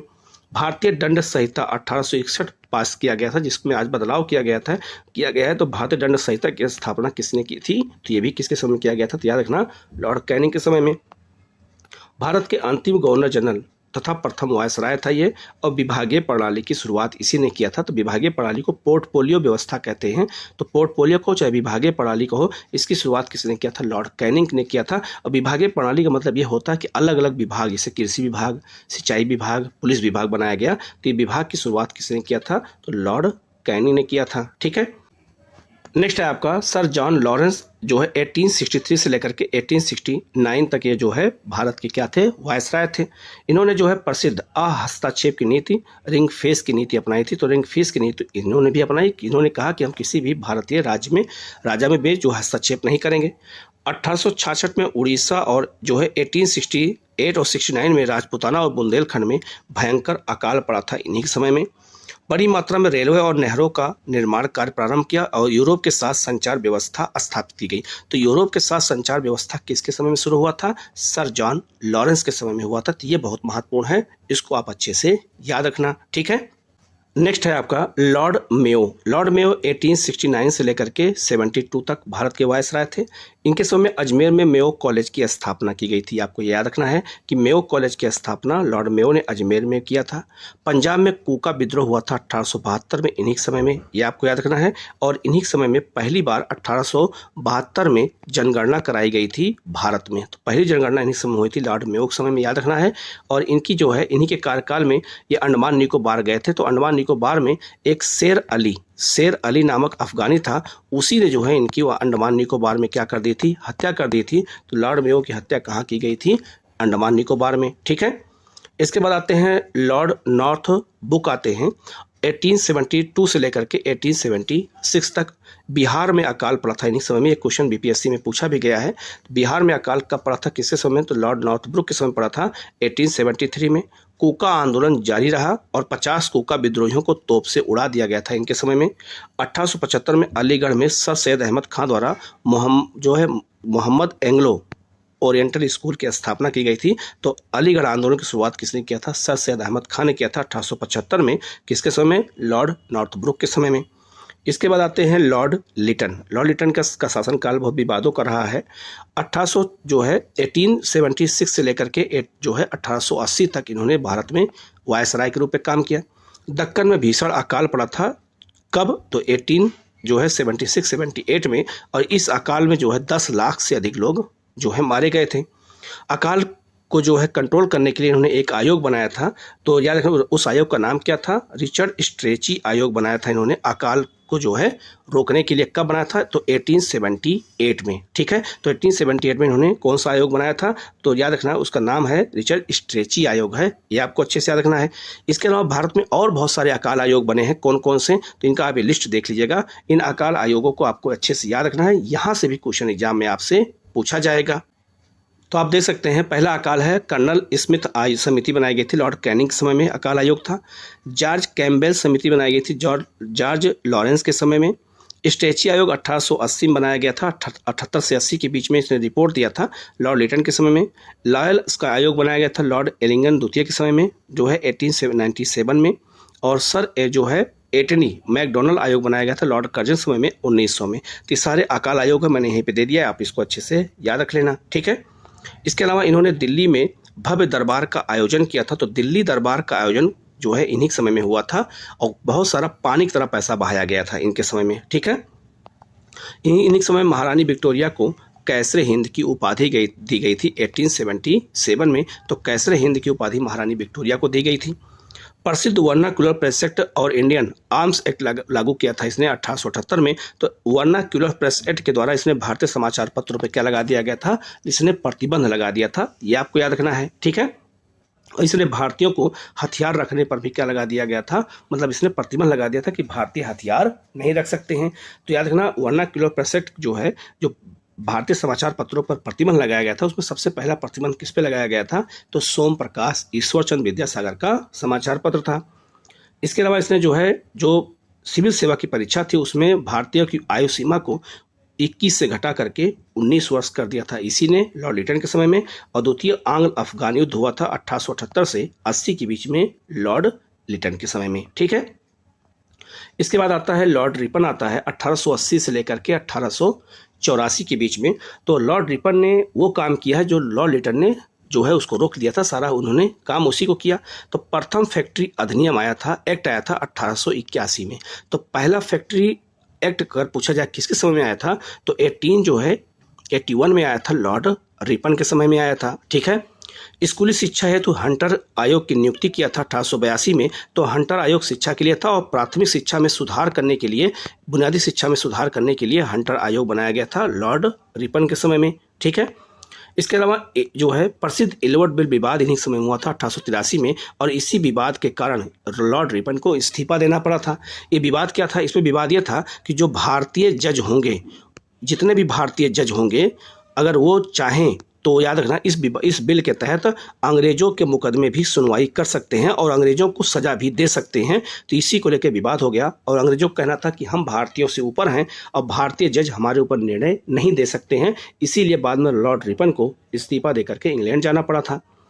लॉर्ड रिपन ने ही स्थानीय स्वशासन की शुरुआत की थी 1882 में। तो जो नगर निगम है उसकी शुरुआत 1882 में किसने किया था? लॉर्ड रिपन ने किया था। इसके अलावा जनगणना प्रणाली की स्थापना 1881 में इसने किया था। कश्मीर और नेपाल को छोड़ करके समूचे भारत की जनगणना कराई गई थी। तो नियमित जनगणना किसके समय में कराई गई? लॉर्ड रिपन के समय में 1881 में। लेकिन पहली जनगणना लॉर्ड मेयो के समय में हुई थी, 1872 में हुई थी। जनगणना में प्रत्येक 10वें वर्ष करवाने की योजना भी बनाई गई थी कि अब नियमित जनगणना कराई जाएगी। लॉर्ड रिपन ने किया था। अकाल संहिता के इन्हें स्थापित किया था तो 1863 में। इसने जो है भारतीयों को हथियार रखने पर प्रतिबंध को हटा दिया और फिर पुनः सिविल सेवा परीक्षा की जो एज है उसे पुनः 21 वर्ष कर दिया था। जो 19 वर्ष लिटन ने किया था तो उसको 21 वर्ष किसने कर दिया था? तो लॉर्ड रिपन ने कर दिया था। इसके बाद आते हैं लॉर्ड डफरिन। लॉर्ड डफरिन जो है 1884 से 1888 तक भारत में थे। भारतीय राष्ट्रीय कांग्रेस की स्थापना 1885 में इन्हीं समय में हुई थी, लॉर्ड डफरिन के समय में। तीसरा आंग्ल बर्मा युद्ध हुआ था 85 से 86 में, किसके समय? लॉर्ड डफरिन के समय में। और बंगाल कृषक अधिनियम पारित किया गया था 1885 में। क्वेश्चन 3-4 बार आ चुका है। लॉर्ड डफरिन के समय में ये भी काम हुआ था। ठीक है। इसके बाद आते हैं जो है लॉर्ड लैंसडाउन, 1888 से 1894 के बीच में। मणिपुर विद्रोह हुआ था 1891 में इन्हीं समय में। भारतीय परिषद अधिनियम 1892 पारित किया गया था और मुस्लिम एंग्लो ओरिएंटल जो है डिफेंस एसोसिएशन ऑफ द जो अपर इंडिया की स्थापना की गई थी 1893 में। ये क्वेश्चन 2 बार IAS में आया हुआ है। तिलक द्वारा गणपति उत्सव की जो है शुरुआत की गई थी और दूसरा फैक्ट्री अधिनियम 1891 में लाया गया था। किसके समय में? तो लॉर्ड लैंसडाउन के समय में लाया गया था। ये आपको अच्छे से याद रखना है। अब फैक्ट्री अधिनियम कितना भारत में आया है ये लिस्ट यहीं पे मैं दे दे रहा हूँ, इसको अच्छे से देख के याद कर लेना। अब यहाँ पे दे सकते हैं लिस्ट में लिखा है पहला कारखाना अधिनियम जो है लॉर्ड रिपन के समय में आया था 1881 में। द्वितीय कारखाना अधिनियम आया था 1891 में, लॉर्ड लैंसडाउन के समय में भी मैंने बताया। तीसरा कारखाना अधिनियम आया था 1911 में, लॉर्ड हार्डिंग द्वितीय के समय में। चौथा कारखाना अधिनियम आया था 1922 में, लॉर्ड रेडिंग के समय में। पांचवा कारखाना अधिनियम 1934 में आया था, लॉर्ड बेलिंगटन के समय में। और छठा कारखाना अधिनियम आया था 1944 में, लॉर्ड बेबल के समय में। तो ये सब आपसे पूछा जा सकता है। तो यहाँ क्रम से मैंने दे दिया, इसको आप अच्छे से याद रख लीजिएगा। अब आते हैं लॉर्ड एलिंगन द्वितीय आते हैं 1854 से लेकर के 1899 तक। इनके समय में क्या हुआ था? तो मध्य प्रदेश, बिहार, उत्तर प्रदेश और पंजाब में भयंकर अकाल पड़ा था। लॉयल कमीशन के नाम से अकाल आयोग का गठन किया था, अभी मैंने बताया था। और जो है तिलक द्वारा शिवाजी उत्सव की घोषणा की गई थी 1895 में। चापेकर बंधुओं द्वारा पूना में 2 जो है अंग्रेज अधिकारियों की हत्या की गई थी। कब? 1897 में रैंड की हत्या की गई थी। तो याद रखना, रैंड की हत्या इसलिए की गई थी क्योंकि उन्होंने अकाल के लिए कोई काम नहीं कर रहे थे। तो भारत में जो है चापेकर बंधुओं ने ही सबसे पहले क्या शुरू किया था? तो आतंकवादी घटनाओं को अंजाम सबसे पहले इन्होंने ही दिया था। फिर आते हैं लॉर्ड कर्जन, 1899 से लेकर के और 1905 तक इन्होंने बहुत सारा काम किया है। 1901 में कृषि इंस्पेक्टर जनरल की कृषि कार्यों की देखरेख के लिए नियुक्ति की गई थी। तो कृषि इंस्पेक्टर की नियुक्ति किसने किया था? लॉर्ड कर्जन ने किया था। नए प्रांत उत्तर पश्चिमी सीमा प्रांत गठन किया गया था, जहां पे अब्दुल गफ्फार खान ने जो है आंदोलन किया था, खुदाई खिदमतगार बनाया था। तो उत्तर पश्चिमी सीमा प्रांत गठन किसने किया था? लॉर्ड कर्जन ने किया था। भारतीय विश्वविद्यालय अधिनियम लाया गया था 1904 में इन्हीं समय में। भारत लोक सेवा जो है मंडल का गठन किया गया था 1905 में इन्हीं समय में। जो है सर W फ्रेजर की अध्यक्षता में पुलिस आयोग का गठन किया गया था 1902 में। तो पुलिस आयोग भी किसने बनाया था? तो लॉर्ड कर्जन ने बनाया था। इसके अलावा सर टॉमस रेले की अध्यक्षता में विश्वविद्यालय आयोग की स्थापना की गई थी 1902 में, ये भी बहुत महत्वपूर्ण है। मैकडॉनल्ड की अध्यक्षता में अकाल आयोग बनाया गया था 1900 में, अभी मैंने लिस्ट बताई थी आपको। प्राचीन स्मारक परिरक्षण अधिनियम 1904 में पास किया गया था भारतीय स्मारकों की सुरक्षा के लिए इन्हीं समय में। बंगाल विभाजन 1905 में हुआ था और इन्हीं के समय में स्वदेशी आंदोलन भी हुआ था। किसके समय में? तो याद रखना, बंगाल विभाजन सबसे महत्वपूर्ण इनका जो है विवादित कार्य था लॉर्ड कर्जन का। सर जो है कॉलिंग स्टॉक जो है मॉनक्रीफ की अध्यक्षता में सिंचाई आयोग की इन्होंने स्थापना की थी। तो सिंचाई आयोग भी इन्हीं समय बनाया गया था, अकाल आयोग बनाया गया था, विश्वविद्यालय आयोग बनाया गया था, पुलिस आयोग बनाया गया था इस समय में। रेलवे बोर्ड गठन किया गया था 1905 में और जो है पुलिस विभाग में सुधार हेतु फ्रेजर कमीशन बनाया गया था। तो फ्रेजर कमीशन किसके लिए जो है? तो पुलिस सुधार के लिए किया गया था और रेलवे बोर्ड गठन किया गया था। और भारत में सबसे अधिक रेलवे का विस्तार किसके समय में किया गया था? तो लॉर्ड कर्जन समय में हुआ था, ये भी याद रखना। तो सबसे अधिक रेलवे का विस्तार लॉर्ड कर्जन ने किया था। नेक्स्ट है आपका लॉर्ड मिंटो द्वितीय 1905 से 1910 ईस्वी तक। इन्होंने क्या क्या काम किया था? मुस्लिम लीग की स्थापना इन्हीं समय में हुई थी 1906 में, आगे हम बताएंगे, इसके बारे में पढ़ाएंगे। आंग्ल रूसी मित्रता हुई थी 1907 में इन्हीं समय में। खुदीराम बोस को फांसी दी गई थी और तिलक को 6 वर्षीय कारावास हुई थी 1908 में। तो खुदीराम बोस ने जो है मुजफ्फरपुर में जो है बम फेंका था किंग्सफोर्ड के ऊपर, तो इन्हें फांसी दी गई थी। और भारतीय परिषद अधिनियम अथवा माले मिंटो सुधार अधिनियम पास किया गया था 1909 में और मुसलमानों को पृथक निर्वाचन व्यवस्था दे दी गई थी, लॉर्ड मिंटो ने दिया था। इसके अलावा इन्हीं समय में जो है सूरत में कांग्रेस का विभाजन हुआ था 1907 में और कांग्रेस उदारवाद और उग्रवादियों में बट गई थी। आगे है इन्हीं समय में आगे क्या हुआ था। नेक्स्ट आपका लॉर्ड हार्डिंग द्वितीय थे 1910 से 1916 तक। लॉर्ड हार्डिंग ने जो है ब्रिटेन के राजा जो है जॉर्ज पंचम का भारत आगमन हुआ था और दिल्ली दरबार का आयोजन किया गया था। ठीक है, तो दिल्ली दरबार भारत में कितना हुआ है लिस्ट देख लीजिएगा। भारत में दिल्ली दरबार 3 हुआ है। पहला दिल्ली दरबार 1877 में हुआ था, महारानी विक्टोरिया जब आई थी लॉर्ड लिटन के समय में। द्वितीय जो है दिल्ली दरबार का आयोजन लॉर्ड कर्जन समय में हुआ था, 1903 में हुआ था। और तीसरा दिल्ली दरबार जो है 1911 में लॉर्ड हार्डिंग द्वितीय समय में हुआ था। महारानी जॉर्ज जो है ये महाराजा जॉर्ज पंचम और महारानी मैरी जब आई थी। तो याद रखना 3 दिल्ली दरबार का आयोजन हुआ है, ये भी आप अच्छे से याद रखना, ये भी क्वेश्चन एग्जाम में आपसे पूछा जा सकता है।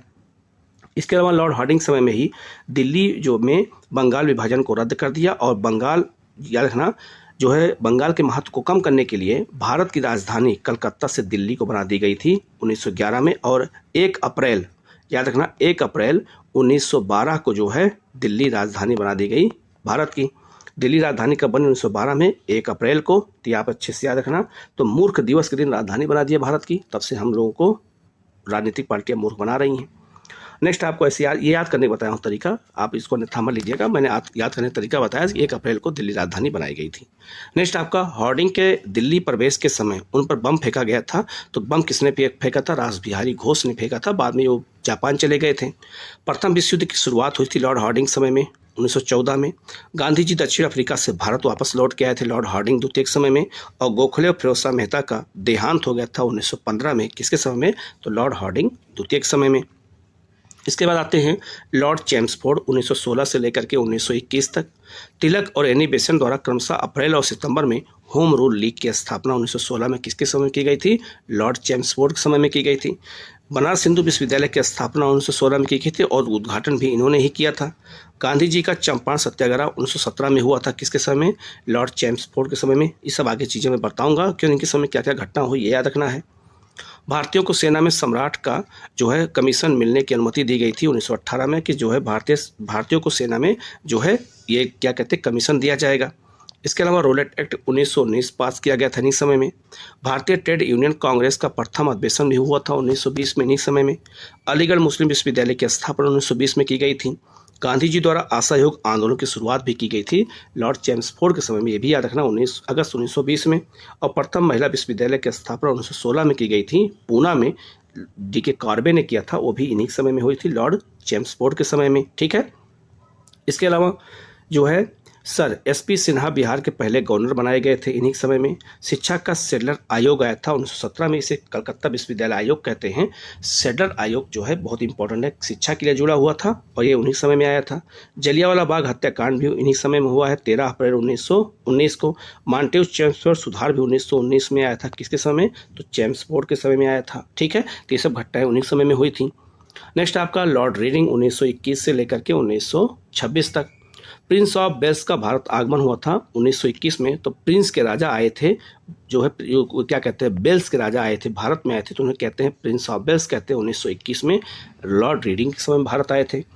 भारत के दक्षिण पश्चिमी समुद्र तट पर मोपला विद्रोह 1921 में हुआ था, खास करके कहाँ पे, मालाबार तट पे हुआ था, केरल में। गांधी इसमें शामिल हुए थे लॉर्ड रीडिंग के समय में। ककोरी ट्रेन डकैती जो है 1925 में इन्हीं समय में हुई थी, ठीक है। और याद रखना, इसके अलावा स्वामी श्रद्धानंद की हत्या की गई थी दिल्ली में, इन्हीं समय में की गई थी। और कानपुर में अखिल भारतीय साम्यवादी दल का गठन भी 1924 में इन्हीं समय में हुआ था। नेक्स्ट आपका लॉर्ड इरविन। लॉर्ड इरविन 1926 से लेकर 1931 तक थे। इनके समय में क्या क्या हुआ? साइमन कमीशन भारत आया था 1927 में। क्वेश्चन कई बार पूछा गया है कि साइमन कमीशन जब भारत आया था तो उसमें भारत के वायसराय कौन थे? लॉर्ड इरविन थे। साइमन कमीशन का भारत आगमन पर विरोध हुआ था 1928 में। भारतीय संविधान के सिद्धांतों के प्रतिपादन के लिए नेहरू रिपोर्ट बनाई गई थी लॉर्ड इरविन के समय में। सैंडर्स की हत्या दिल्ली के असेंबली हॉल में भगत सिंह और बटुकेश्वर दत्त ने बम फेंका था लॉर्ड इरविन के समय में, ठीक है। इसके बाद आगे बढ़ते हैं। इनके समय में जो है बम फेंका गया था। इसके अलावा शारदा विधेयक अधिनियम पास किया गया था 1919 में बाल विवाह को रोकने के लिए। तो शारदा अधिनियम किससे जुड़ा हुआ है? बाल विवाह से। 1929 में आया था लॉर्ड इरविन के समय में। 64 दिन की भूख हड़ताल के बाद जतिन दास की लाहौर की जेल में मृत्यु हो गई थी इन्हीं समय में। वायसराय इरविन को ले जा रही बग्घी पर बम फेंका गया था 1929 में दिल्ली में। कांग्रेस ने अपने लाहौर अधिवेशन में पूर्ण स्वराज की मांग किया था। तो याद रखना, पूर्ण स्वराज की मांग लाहौर अधिवेशन में किया था। इसके अध्यक्ष कौन थे? नेहरू थे। ये भी जो है किसके समय में हुआ था? लॉर्ड इरविन के समय में हुआ था। गांधी जी की ऐतिहासिक दांडी यात्रा की शुरुआत हुई थी। तो दांडी मार्च की शुरुआत 12 मार्च को कहाँ की गई थी? साबरमती आश्रम से की गई थी। तो दांडी मार्च का ये जो है आप मैप देख सकते हैं। गांधी जो है दांडी मार्च जो है निकाले थे 12 मार्च से लेकर के 6 अप्रैल तक। 24 दिन की यात्रा इन्होंने पूरा किया था। तो पूरा एक यात्रा का मैप ही मैंने यहाँ पे दे दिया है, इसको आप अच्छे से देख लीजिएगा, ठीक है। तो ये किसके समय में हुआ था? लॉर्ड इरविन के समय में हुआ था। इसके समय में साइमन कमीशन की रिपोर्ट पर जो है लंदन में गोलमेज सम्मेलन का आयोजन किया गया था। और गांधी इरविन समझौता हुआ था 5 मार्च 1931 को। इसे दिल्ली समझौता कहते हैं। और इसी समझौता के तहत जो है गांधी ने सविनय अवज्ञा आंदोलन को रोक दिया था। ये भी आपको याद रखना है। इसके अलावा आते हैं लॉर्ड वेलिंगटन, आते हैं 1931 से लेकर 1936 तक। द्वितीय गोलमेज सम्मेलन में गांधी जी ने कांग्रेस के एकमात्र प्रतिनिधि के रूप में हिस्सा लिया था लॉर्ड वेलिंगटन के समय में, ठीक है। और ब्रिटेन के पीएम रैमजे मैकडोनाल्ड के ऐतिहासिक सांप्रदायिक निर्णय की घोषणा की गई थी। और इसी के द्वारा जो है दलितों को हिंदुओं से अलग करने का निर्णय लिया गया था। तब बाद में गांधी ने आमरण अनशन कर दिया था। और जो है गांधी ने जो है अम्बेडकर के साथ पुनः समझौता इन्हीं समय में किया था। फिर जो है गांधी जो वहाँ से लौट के जब आए थे गोलमेज सम्मेलन से, तो द्वितीय सविनय अवज्ञा आंदोलन शुरू कर दिया था, ठीक है। इसके अलावा तीसरा गोलमेज सम्मेलन भी इन्हीं समय में हुआ है। और भारत शासन अधिनियम 1935 भी इन्हीं समय में आया था। ये भी आपको याद रखना है। नेक्स्ट वायसराय है लॉर्ड लिनलिथगो। ये 1936 से लेकर के 1943 तक भारत के क्या थे? तो ये वायसराय थे। इनके समय में क्या हुआ था? तो नए चुनाव हुए थे 1937 में। चुनाव हुआ था 1935 के अधिनियम के द्वारा। और बहुमत के साथ कांग्रेस ने नई सरकारें स्थापित की थी। तो कांग्रेस 11 प्रांतों में से 8 प्रांतों में अपनी सरकार बनाई थी। द्वितीय विश्व युद्ध के समय कांग्रेस की प्रांतीय सरकारों ने इस्तीफा दे दिया था। और याद रखना, उसी के जो है खुशी में लीग और अंबेडकर ने, मतलब जिन्ना और अंबेडकर ने मुक्ति दिवस मनाया था, कांग्रेस से मुक्ति दिवस। ये आपको याद रखना है, ये बहुत महत्वपूर्ण है। तो इन्हीं समय में चुनाव हुआ था 1937 में, जो है भारत के 11 प्रांतों में। इसके अलावा और क्या हुआ इनके समय में? तो हरिपुरा के कांग्रेस अधिवेशन में सुभाष चंद्र बोस के कांग्रेस अध्यक्ष चुने गए। और त्रिपुरी कांग्रेस में गांधी जी के विरोध के बाद भी सुभाष चंद्र बोस दोबारा अध्यक्ष चुने गए, क्योंकि गांधी ने पट्टाभी सीतारामैया का इसमें समर्थन किया था। और त्रिपुरी कहाँ है? तो यह मध्य प्रदेश के जबलपुर में है। तो गांधी जी के विरोध के कारण सुभाष चंद्र बोस ने कांग्रेस से त्यागपत्र दे दिया और एक नई पार्टी बनाया था, फॉरवर्ड ब्लॉक बनाया था। किसने? सुभाष चंद्र बोस ने इन्हीं समय में। वायसराय द्वारा अगस्त प्रस्ताव लाया गया था। तो अगस्त प्रस्ताव 8 अगस्त 1940 को लाया गया था। लॉर्ड लिनलिथगो के समय में लाया गया था भारतीयों को युद्ध में शामिल करने के लिए। तो अगस्त प्रस्ताव अगर पूछा जाए कौन लाया था, तो लॉर्ड लिनलिथगो लाए थे भारतीयों को मनाने के लिए। इसके अलावा इन्हीं समय में जो है कांग्रेस ने व्यक्तिगत सविनय अवज्ञा आंदोलन शुरू किया था 1940 में। तो व्यक्तिगत सत्याग्रह इसे कहते हैं, इसी को व्यक्तिगत सविनय अवज्ञा भी कहते हैं। ये जो है बम्बई में शुरू किया था कांग्रेस ने। इसे दिल्ली चलो आंदोलन भी कहा जाता है। और पहले सत्याग्रही कौन थे? विनोबा भावे। दूसरे सत्याग्रही कौन थे? नेहरू थे। और तीसरे ब्रह्मदत्त थे। रविन्द्रनाथ टैगोर की मृत्यु हुई थी 1941 में इन्हीं समय में। रंगून बर्मा पर जापान ने बम गिराए थे इन्हीं समय में। किप्स के नेतृत्व में किप्स मिशन भारत आया था। तो किप्स मिशन भारत आया था भारतीयों को मनाने के लिए, युद्ध में शामिल करने के लिए। तो ये लॉर्ड निलिथको के समय में हुआ था। इसके अलावा कांग्रेस कार्यकारिणी की बैठक में गांधी जी ने भारत छोड़ो आंदोलन पास किया था। तो भारत छोड़ो आंदोलन की शुरुआत किसके समय में हुई थी? लॉर्ड लिथगो के समय में हुई। ये भी आपको याद रखना है। अलगाववादी मुस्लिम लीग ने के नेताओं ने लीग के कराची अधिवेशन में विभाजन करो और जाओ का नारा दिया था। तो यह जिन्ना ने नारा दिया था विभाजन करो और जाओ, ठीक है। और कराची अधिवेशन में नारा दिया गया था। ये भी आपको याद रखना है लॉर्ड लिथगो के समय में। नेक्स्ट आते हैं लॉर्ड बेबल। 1943 से लेकर के 1947 तक थे। ये ब्रिटेन में चर्चिल के प्रधानमंत्री के बाद बेबल भारत के वायसराय बने और बेबल ने कांग्रेस और लीग के प्रतिनिधियों की शिमला में बैठक बुलाई थी। तो शिमला सम्मेलन और बेबल योजना जो है किसने प्रस्तुत किया था? लॉर्ड बेबल ने। बम्बई में नौसैनिक विद्रोह हुआ था। कब हुआ था? तो 18 फरवरी जो है 1946 को हुआ था। ये बहुत महत्वपूर्ण है। नौसेना विद्रोह हुआ था। कहाँ कहाँ हुआ था ये भी बता देता हूँ। कराची में, जबलपुर में और बम्बई में हुआ था। इसके अलावा बेबल के समय में ही कैबिनेट मिशन भारत आया था। कैबिनेट मिशन में जो है भारत आया था। तीन सदस्य थे, लॉर्ड पैथिक लॉरेंस, क्रिप्स और एबी अलेक्जेंडर थे। और कैबिनेट मिशन योजना के कहने पर ही भारत में संविधान सभा बनाई गई थी। ये भी आपको याद रखना है। संविधान सभा का गठन किया गया था कैबिनेट मिशन के कहने पर। इसके अलावा मुस्लिम लीग ने कैबिनेट मिशन के प्रस्ताव को स्वीकार कर दिया और 16 अगस्त 1946 को प्रत्यक्ष कार्यवाही दिवस मनाया था। किसने? मुस्लिम लीग ने। और यहीं से भारत में दंगा कराने की शुरुआत हो गई थी बहुत ज़्यादा। तो मुस्लिम लीग को दंगा कराने का मतलब ये था कि अंग्रेजों को यह मैसेज देना था कि हिंदू मुसलमान साथ नहीं रह सकते हैं। संविधान सभा के चुनाव हुए थे जो है कब हुए थे? जुलाई 1946 में हुआ था। किसके समय में? लॉर्ड बेबल के समय में। ये आपको याद रखना है, ठीक है। इसके बाद हम बात करते हैं तो नेहरू के नेतृत्व में अंतरिम सरकार गठन भी किया गया था। तो नेहरू को प्रधानमंत्री बनाया गया था। लेकिन इसके जो मुखिया थे वो कौन थे? मतलब उसमें वो गवर्नर जनरल कौन थे? तो वो लॉर्ड माउंटबेटन थे। याद रखना है। संविधान सभा की प्रथम बैठक भी हुई थी इन्हीं समय में। ब्रिटेन के प्रधानमंत्री एटली ने अपनी ऐतिहासिक घोषणा की थी कि जून जो है 1948 में हम भारत को पूर्ण रूप से क्या कर देंगे? स्वतंत्र कर देंगे। ये भी निर्णय कौन लिया था? तो ब्रिटेन के प्रधानमंत्री एटली ने लिया था। फिर आते हैं लॉर्ड माउंटबेटन। 1947-1948 में ये भारत के अंतिम वायसराय थे और भारत के पहले गवर्नर जनरल थे। क्योंकि जब देश आज़ाद हो गया, क्योंकि 15 अगस्त को आज़ाद हो गया था भारत, तो 15 अगस्त के बाद इन्हें भारत का गवर्नर जनरल बना दिया गया था और पाकिस्तान के गवर्नर जनरल मोहम्मद अली जिन्ना थे।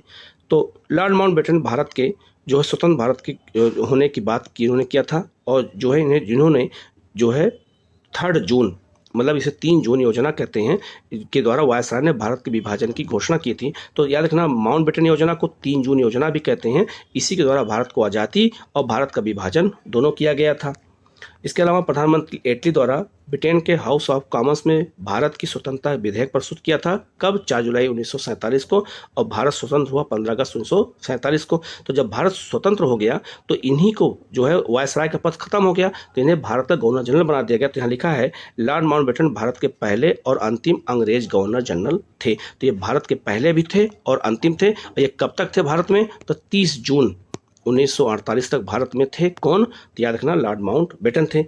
और लॉर्ड माउंटबेटन भारत के अंतिम वायसराय भी थे। ये भी याद रखना। तो वायसराय का जब पद खत्म हो गया तो इन्हें स्वतंत्र भारत का क्या बनाया गया? क्योंकि भारत कब स्वतंत्र हुआ? 15 अगस्त को। तो 15 अगस्त स्वतंत्र हो गया तो स्वतंत्र भारत के पहले क्या बना दिया गया? इन्हें गवर्नर जनरल बनाया गया और यही अंतिम गवर्नर जनरल भी थे।